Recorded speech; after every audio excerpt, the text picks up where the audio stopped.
ಈ ರೀತಿ ಏನಪ್ಪ ಅಂದ್ರೆ ನಮ್ಮ ಸ್ಟಾರ್ಟಿಂಗಿಂದ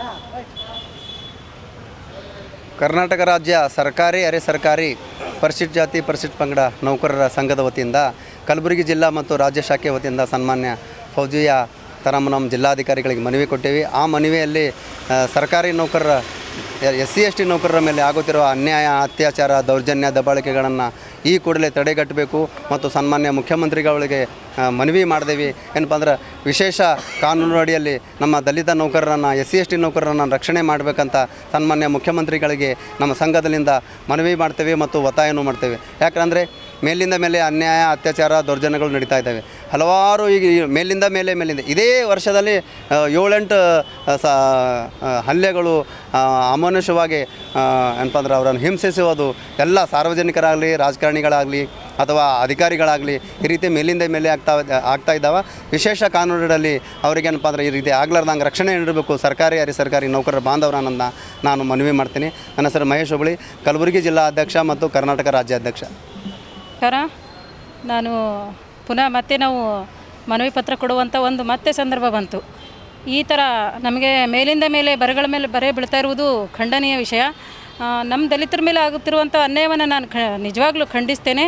ಹಿಂದೇನಾಗಿದೆಯೋ ಗೊತ್ತಿಲ್ಲ, ಮುಂಬರುವ ದಿನಗಳಲ್ಲಿ ಯಾವುದೇ ರೀತಿಯ ಅನ್ಯಾಯಗಳು ನಮ್ಮ ಇಲಾಖೆಯಲ್ಲಿ ನಮ್ಮ ಜನರಿಗೆ ಆಗಿತ್ತು ಆದರೆ ಎಲ್ಲ ಅಧಿಕಾರಿ ವರ್ಗದವ್ರಿಗೆ ನಾವೊಂದು ಎಚ್ಚರಿಕೆ ಕೊಡ್ತಾ ಇದ್ದೀವಿ ನಮ್ಮ ಸಂಘಟನೆ ಪರವಾಗದು. ಏನಂದರೆ ನೀವು ಎಲ್ಲ ನೌಕರಿಗೆ ಯಾವ ರೀತಿ ತಿಳಿತೀರೋ ಅದೇ ರೀತಿ ಸಮಾನತೆಯಿಂದ ಅವ್ರಿಗೆ ಕೆಲಸ ಮಾಡೋಕ್ಕೆ ಅವ್ರಿಗೆ ಬಿಟ್ಟುಬಿಡಿ. ನೀವು ಅವ್ರು ತಪ್ಪಾದಾಗ ನೀವು ಶಿಕ್ಷೆ ಕೊಡಿ. ವಿನಾಕಾರಣ ಅವರಿಗೆ ನೀವು ತೊಂದರೆ ಕೊಟ್ಟಾಗ ಅವ್ರು ಸುಸೈಡ್ ಮಾಡ್ಕೊಳ್ಳುವಂಥ ಪರಿಸ್ಥಿತಿಗೆ ಬರ್ತಾಯಿದ್ದಾರೆ. ಪದೇ ನಮ್ಮ ಒಂದು ಜನರಿಗೆ ಯಾಕೆ ಹಿಂಸೆ, ಬೇರೆ ಯಾವ ಜನರಿಗೂ ಹಿಂಸೆ ಆಗ್ತಾಯಿಲ್ಲ. ಅದು ತುಂಬ ಒಂದು ಖಂಡನೀಯ ವಿಷಯ. ನಾವು ಪದೇ ಮೇಲಿಂದ ಮೇಲೆ ಪತ್ರ ಕೊಡೋದು ಅಥವಾ DC ಮೇಡಮ್ರಿಗೆ ಬಂದು ಮನವಿ ಮಾಡ್ಕೊಳ್ಳೋದು, ಇನ್ನು ಮುಂದೆ ನಾವು ಈ ಥರ ಇಲ್ಲ. ಮುಂದೆ ನಾವು ಉಗ್ರ ಹೋರಾಟ ಮಾಡ್ತೀವಿ. ನಮ್ಮ ಜನರಿಗಾಗುವಂಥ ತೊಂದರೆಗಳನ್ನು ನಮ್ಮ ಕರ್ನಾಟಕ ರಾಜ್ಯ ಸರ್ಕಾರಿ ಅರೆ ಸರ್ಕಾರಿ ಪರಿಶಿಷ್ಟ ಜಾತಿ ಪರಿಶಿಷ್ಟ ಪಂಗಡ ನೌಕರರ ಸಂಘ ಇವಾಗ ನಾವು ರಕ್ಷಕವಚವಾಗಿ ನಿಲ್ತೀವಿ. ನಾವು ಎಲ್ಲ ಉನ್ನತ ವರ್ಗದ ಅಧಿಕಾರಿಗಳಿಗೂ ಹಾಗೂ ಎಲ್ಲ ಶಾಸಕರಿಗೂ ನಾವು ಒಂದು ಬೇಡಿಕೆ ಇಟ್ಟಿದ್ದೀವಿ. ಏನಂದರೆ ನಮ್ಮದೊಂದು ಕಳಕಳಿಯ ಮನವಿ, ನಮ್ಮ ಒಂದು ಜನಾಂಗಕ್ಕೆ ಯಾವುದೇ ರೀತಿಯಿಂದ ತೊಂದರೆ ಆಗಬಾರ್ದು. ನೀವು ಅವರಿಂದ ಕೆಲಸಗಳನ್ನು ತೆಕ್ಕೊಳ್ರಿ. ಅವರವರ ಇಲಾಖೆಯಲ್ಲಿ ಅವರಿಗೆ ಹುದ್ದೆಗೆ ತಕ್ಕಂತೆ ಅವರು ತಮ್ಮ ಕರ್ತವ್ಯ ನಿರ್ವಹಿಸಲಿಕ್ಕೆ ಅವರಿಗೆ ಅವಕಾಶ ಮಾಡಿಕೊಡಿ. ಯಾವುದೇ ಕಾರಣಕ್ಕೂ ನೀವು ಜಾತಿ ನಿಂದನೆ ಮಾಡೋಕ್ಕೆ ಹೋಗಬೇಡಿ. ನ್ಯಾಯಯುತವಾಗಿ ಅವ್ರು ಕೆಲಸ ಮಾಡ್ಲಿಕ್ಕೆ ಅವಕಾಶ ಮಾಡಿಕೊಡಿ. ನೆಮ್ಮದಿಯಿಂದ ಬದುಕೋಕೆ ನಮಗೆ ಬಿಡಿ. ಯಾಕೆಂದರೆ ಇದು ಪದೇ ಕೇಳ್ತಾ ಇದ್ದೀವಿ. ಇದು ನಾವು ಮುಂದೆ ಮನವಿ ಕೊಡೋದಿಲ್ಲ, ಮುಂದೆ ಡೈರೆಕ್ಟಾಗಿ ನಾವು ಏನಂದರೆ ಕಾನೂನಿನ ಹೋರಾಟದಲ್ಲಿ ನಾವು ಪಾಲ್ಗೊಳ್ಬೇಕಾಗ್ತದೆ ಮುಂದಿನ ದಿನಗಳಲ್ಲಿ. ಈಗ ಪದೇ 15-20 ದಿನಗಳಲ್ಲಿ ದಿನಕ್ಕೆ 1-2 ನಮ್ಮ ಜನರ ಮೇಲೆ ಆಗ್ತಿರುವಂಥ ಅನ್ಯಾಯಗಳನ್ನು ನಾವು ಖಂಡಿಸ್ತಾ ಹೋಗೋದಿಲ್ಲ. ಅದನ್ನು ನಾವು ವಿರೋಧ ಮಾಡಿಬಿಡ್ತೀವಿ. ಮುಂದೆ ಇದು ಆಗ್ಲಾರ್ದಂಗೆ ನೋಡ್ಕೋಬೇಕು. ಎಲ್ಲ ಇಲಾಖೆಯವರಿಗೆ ಒಂದು ಎಚ್ಚರಿಕೆ ಗಂಟೆಯನ್ನು ಕೊಡ್ತಾ ಇದ್ದೀನಿ.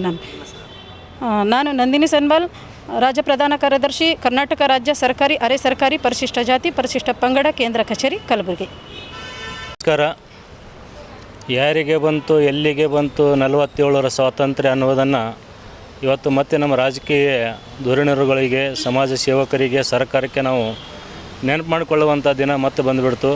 ಈ ತಿಂಗಳಲ್ಲಿ 5ನೇ ಸಲ ನಾವು ಜಿಲ್ಲಾ ಕಚೇರಿಗೆ ಬಂದು ಪರಿಶಿಷ್ಟ ಜಾತಿ ಪರಿಶಿಷ್ಟ ನೌಕರ ಸಂಘದ ಪದಾಧಿಕಾರಿಗಳ ಮೇಲೆ, ನೌಕರ ಮೇಲೆ ಆಗುತ್ತಿರುವಂಥ ಹಲ್ಲೆಯನ್ನು ಖಂಡಿಸಿ ಇಲ್ಲಿ ಬಂದು ನಾವು ರೋಡಿಗೆ ನಿಲ್ತಾ ಇದ್ದೀವಿ.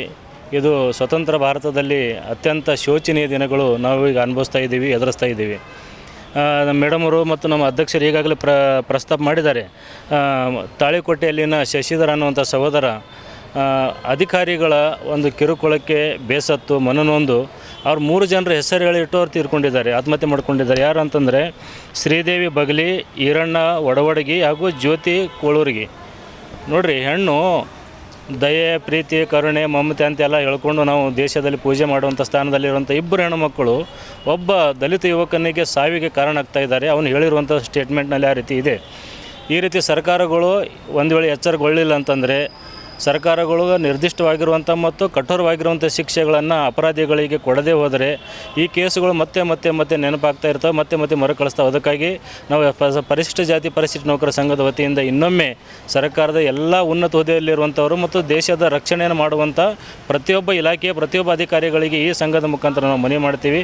ದಯವಿಟ್ಟು ಬಾಬಾ ಸಾಹೇಬರ ಸ್ವಾತಂತ್ರ್ಯವನ್ನು, ಬಾಬಾ ಸಾಹೇಬರ ಹಕ್ಕನ್ನು, ಬಾಬಾ ಸಾಹೇಬರ ಸಂವಿಧಾನವನ್ನು ಉಳಿಸುವ ಎಷ್ಟು ಅವಶ್ಯಕತೆ ನಮಗಿದೆಯೋ ಅದರ ಅಡಿಯಲ್ಲಿ ಶಾಲೆ ಕಲಿತು ಅದರ ಅಡಿಯಲ್ಲಿ ನೌಕರಿ ತೆಗೆದುಕೊಂಡಿರುವಂಥ ನೌಕರರು ಕೂಡ ಸ್ವಾಭಿಮಾನದಿಂದ ಮತ್ತು ಸುರಕ್ಷಿತವಾಗಿ ಬದುಕುವುದು ಕೂಡ ಸಂವಿಧಾನದ ಹಕ್ಕು. ಅದನ್ನು ಯಾವುದೇ ಅಧಿಕಾರಿಗಳು ದಯವಿಟ್ಟು ಕಿತ್ಕೊಳ್ಬೇಡಿ. ಒಂದು ವೇಳೆ ಅಂಥ ಒಂದು ನೀಚತನಕ್ಕೆ ನೀವು ಕೈ ಹಾಕಿದರೆ ಎಲ್ಲ ತಾಳ್ಮೆಗಳಿಗೆ ಒಂದು ಮಿತಿ ಇರ್ತದೆ. ತಾಳ್ಮೆಯ ಕಟ್ಟೆ ಹೊಡೆದರೆ ದಲಿತರು, ಹಿಂದುಳಿದಂಥವರು, ಶೋಷಿತರು ಏನು ಮಾಡ್ಬೋದು ಅನ್ನೋದಕ್ಕೆ 5,000 ವರ್ಷಗಳ ಇತಿಹಾಸ ನಮ್ಮ ಮುಂದಿದೆ. ದಯವಿಟ್ಟು ಶೋಚನೀಯ ಇತಿಹಾಸಕ್ಕೆ ನೀವು ಒಂದು ವೇಳೆ ಇತಿಶ್ರೀ ಹಾಡಲಿಲ್ಲ ಅಂತಂದರೆ ಮತ್ತು ಸಮ್ರಾಟ್ ಅಶೋಕನ ಇತಿಹಾಸವನ್ನು ನಾವು ಮರುಕಳಿಸಬೇಕಾಗ್ತದೆ ಅನ್ನೋದನ್ನು ಈ ಮುಖಾಂತರ ನಾವು ಹೇಳೋಕ್ಕೆ ಇಷ್ಟಪಡ್ತಾ ಇದ್ದೀವಿ. ನನ್ನ ಹೆಸರು ವಿದ್ಯಾಧರ ಕಾಂಬಳೆ, ಪರಿಶಿಷ್ಟ ಜಾತಿ ಪರಿಶಿಷ್ಟ ನೌಕರ ಸಂಘದ ಕಾರ್ಯಾಧ್ಯಕ್ಷರು, ರಾಜ್ಯ ಕಾರ್ಯಾಧ್ಯಕ್ಷರು.